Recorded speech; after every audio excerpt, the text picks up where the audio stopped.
Presiden Prabowo mereshuffle kabinetnya awal pekan ini. Pihak istana menyatakan perombakan kabinet merah putih merupakan hasil evaluasi dengan mempertimbangkan banyak hal. Lantas apakah perombakan kabinet ini dapat memenuhi tuntutan masyarakat? Menjelang 1 tahun pemerintahannya, Presiden Prabowo Subianto kembali merombak kabinet merah putih. Sejumlah menteri krusial diganti. Pelantikan terhadap anggota kabinet baru dilakukan Senin kemarin.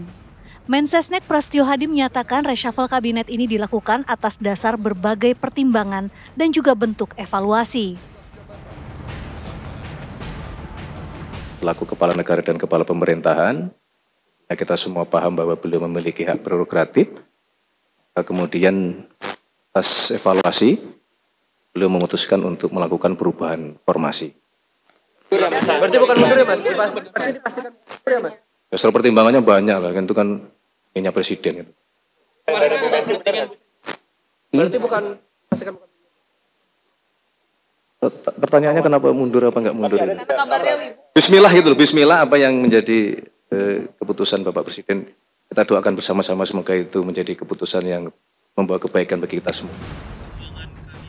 Adapun menteri-menteri baru yang dilantik adalah Purbaya Yudi Sadewa menjadi Menteri Keuangan menggantikan Sri Mulyani, Ferry Juliantono menjadi Menteri Koperasi menggantikan Budi Aris Setiadi, Mukhtarudin menjadi Menteri Perlindungan Pekerja Migran Indonesia menggantikan Abdul Qadir Karding, Muhammad Irfan Yusuf menjadi Menteri Haji dan Umroh, Dhanil Anzar Simanjuntak menjadi Wakil Menteri Haji dan Umroh.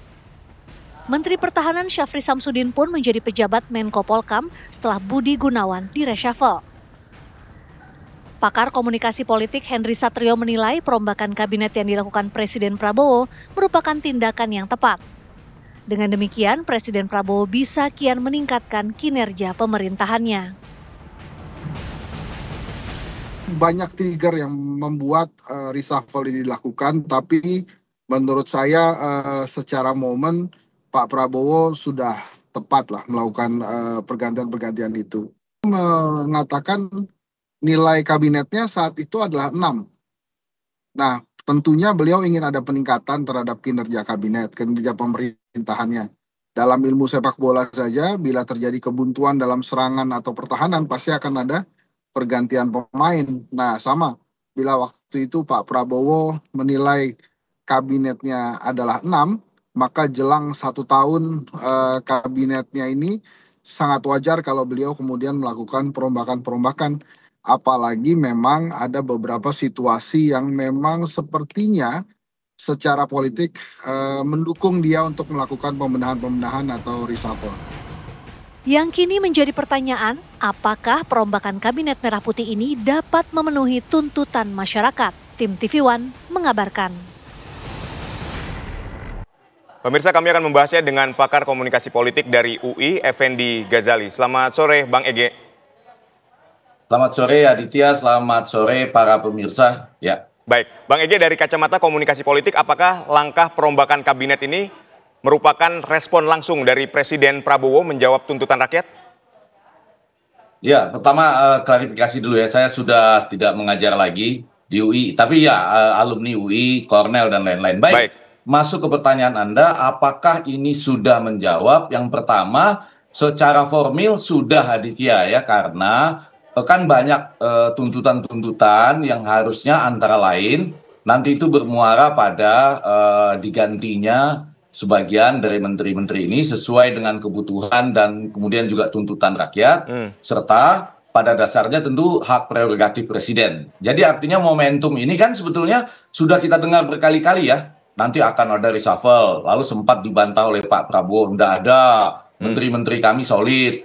Lalu terjadi beberapa hal yang sempat mengagetkan kabinet lah ya, dan Pak Presiden juga ada kasus wakil menteri tenaga kerja, kemudian tentu saja masalah demo yang sebetulnya tidak ada masalah 25 dan 28 Agustus, tapi kemudian terjadilah kekerasan-kekerasan yang seharusnya tidak dilakukan oleh mereka yang menyatakan sedang melakukan hak-hak partisipasi dalam demokrasi. Pasti itu orang lain lah gitu. Nah, kalau dijawab dalam konteks komunikasi politik, baru muncul pertanyaan-pertanyaan. Yang pertama, bagaimana sebuah administrasi pemerintahan itu bisa mengganti orang dengan nama yang kemudian masih belum bisa diumumkan atau dinyatakan sedang berada di luar kota, Aditya. Itu kan berarti sebetulnya hanya penggantian saja, tanpa itu bukan reshuffle ya, kecuali nama kementeriannya menjadi berubah. Maksud saya kan itu sama seperti mengatakan nggak ada Anda, seperti iklan jangan-jangan ya, nggak ada lu nggak rame gitu. Maaf, maksudnya nggak ada Anda pun nggak apa-apa di kementerian gitu. Nah, itu kan menjadi sebuah pertanyaan ya, kalau ingin kita bicara tentang substansial ya, di samping secara formil tentu sudah ditunggu-tunggu rakyat. Baik, ini ketika ada 5 pos kementerian ya, ada Menteri Koordinator Politik dan Keamanan, Menteri Keuangan, Menteri Perlindungan Pekerja Migran Indonesia, Menteri Koperasi, dan Menteri Pemuda dan Olahraga. Anda melihat urgensi dari 5 kementerian ini diganti itu seperti apa? Sebetulnya sudah ada Henry Satrio, Cecep yang membahasnya kemarin ya. Baik, kalau Menteri Koordinator Politik dan Keamanan tentu sesuatu yang urgent ya, dan kemudian dianggap penting baik oleh Pak Prabowo, barangkali juga disetujui ya oleh sebagian besar rakyat Indonesia. Paling tidak kita tidak ingin melihat alasan-alasan ideologis atau representasi siapa, tapi kan memang terjadi peristiwa yang mengganggu dalam konteks politik dan keamanan pada 25 dan 28 Agustus begitu.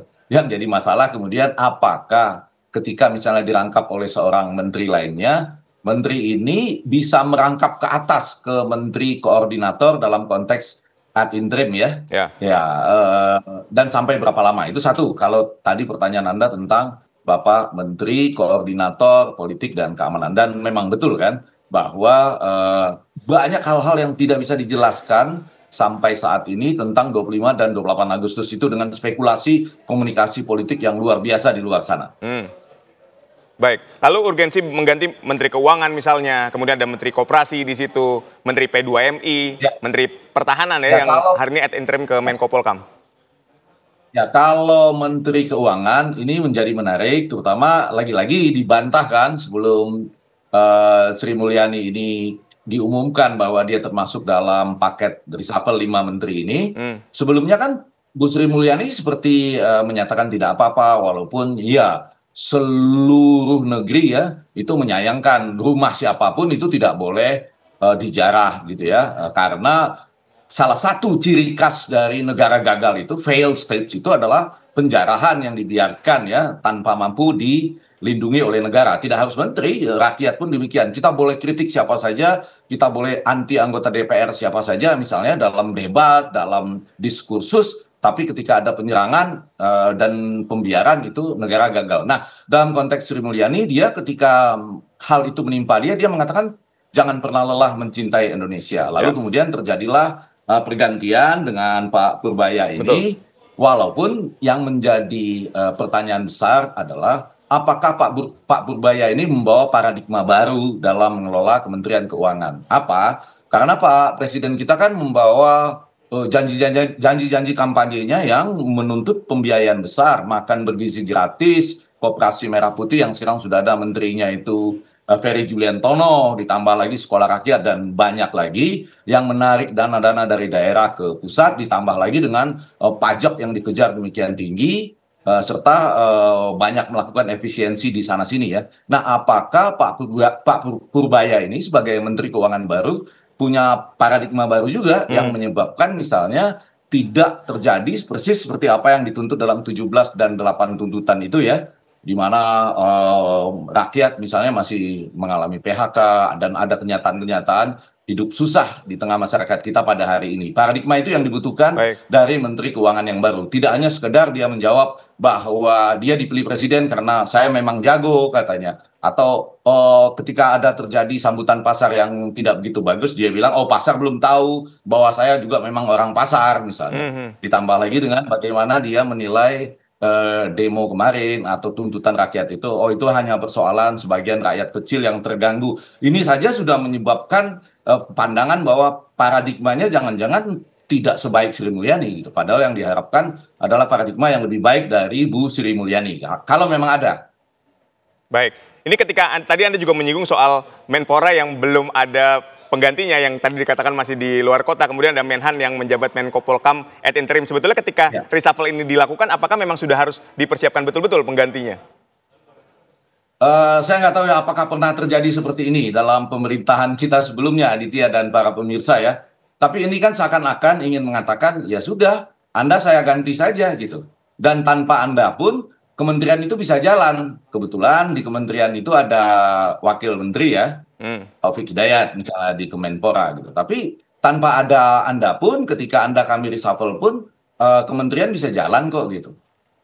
Nah, ini juga tidak membuat sesuatu yang yang cukup ganjil dalam melakukan reshuffle ini gitu, karena kita hanya diberitahu akan dicari waktu yang tepat untuk mengisi orang ini gitu ya, mengisi nama menteri ini gitu. Jadi kita ini berada pada posisi tidak tahu persis ya, banyak spekulasi siapa yang sedang berada di luar kota pada waktu itu misalnya. Saya lagi menonton sepak bola di Surabaya ya, begitu banyak orang berspekulasi tentang siapa yang ada di Surabaya misalnya dan kapan itu akan diisi. Tapi lebih penting dari itu adalah secara substansial, berarti di kementerian itu ya tanpa ada menteri seperti sekarang pun bisa jalan gitu. Nah, tapi untuk berapa lama begitu, Ya, Aditya? baik.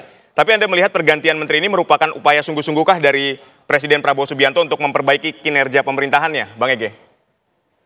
Kalau untuk sungguh-sungguh ya, karena Presiden ini kan setelah menghadapi kenyataan ini kan ada dua ya sebetulnya. Selain tuntutan 17 dan 8 itu, ada lagi kenyataan bahwa sebagian dari menteri-menteri ini kan kalau berkomunikasi ini agak penting ya, saya pelan-pelan menyampaikannya. Komunikasi politik itu bukan secepat apa Anda memainkan jari Anda di depan media sosial atau media baru ini, bukan juga seberapa pintar Anda menjawab pertanyaan-pertanyaan dari publik, tapi seberapa besar ruang di hati Anda untuk empati.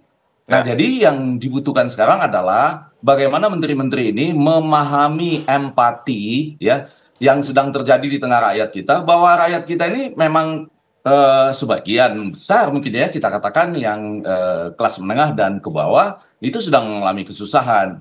Apakah hal ini tersampaikan ke Bapak Presiden atau tidak? Makanya saya selalu khawatir kalau banyak orang tepuk tangan di depan Pak Presiden ya, atau kemudian sebagian dari mereka ini, pimpinan-pimpinan ini selalu menyampaikan informasi yang baik-baik saja atau yang sangat terkenal dulu dengan ABS, asal Bapak senang gitu. Nah, mudah-mudahan nama-nama yang dipilih ini kecuali Kementerian Haji dan Umroh ya, yang memang sudah peningkatan dari bentuk badan sebelumnya.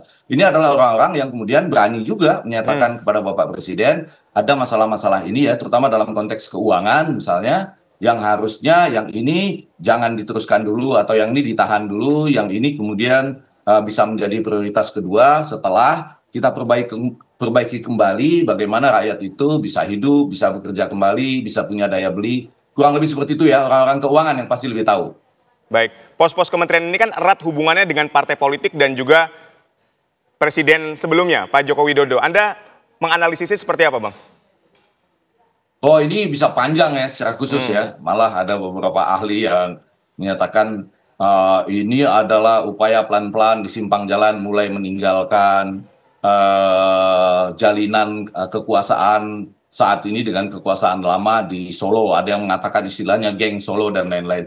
Kalau saya cuma ingin secara terbatas mengatakan, bahkan mungkin ya sudah lama ingin saya katakan Pak Presiden kita pelan-pelan harusnya mudah-mudahan demikian. Dia kan tidak juga harus terikat lebih lama lagi dengan mereka yang menanam jasa padanya ya. Baik dalam pemerintahan sebelumnya, geng Solo maupun dalam konteks orang-orang yang selama ini memasang wajah dan badan untuk pemenangannya gitu. Dan ini sedang atau sudah mulai dilakukan gitu. Tapi pada bagian lain yang menarik Aditya yang mau saya garis bawahi, tuntutan 17 dan 8 itu kan juga bermuara pada ini ya, keinginan supaya wakil-wakil rakyat dan juga tokoh-tokoh tertentu jangan gajinya berlimpah ruah gitu dibandingkan penderitaan rakyat.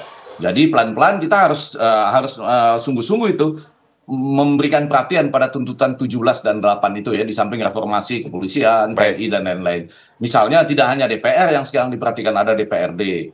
Bahkan mungkin juga para pimpinan BUMN ya, entah PLN dan Pertamina dan lain-lain itu, mudah-mudahan mereka mau juga kita ungkap tuntas berapa besarnya dan kemudian gajinya, tunjangan-tunjangannya, dan apa yang bisa dilakukan sesuai dengan konteks paradigma baru. Mudah-mudahan Menteri Keuangan nanti mendengarnya bahwa rakyat di bawah sedang susah pada hari-hari ini. Baik, semoga reshuffle kabinet ini dapat menjawab tuntutan dari rakyat. Terima kasih sekali lagi Bang Effendi Ghazali, pakar komunikasi politik, telah berdiskusi bersama kami pada sore hari ini.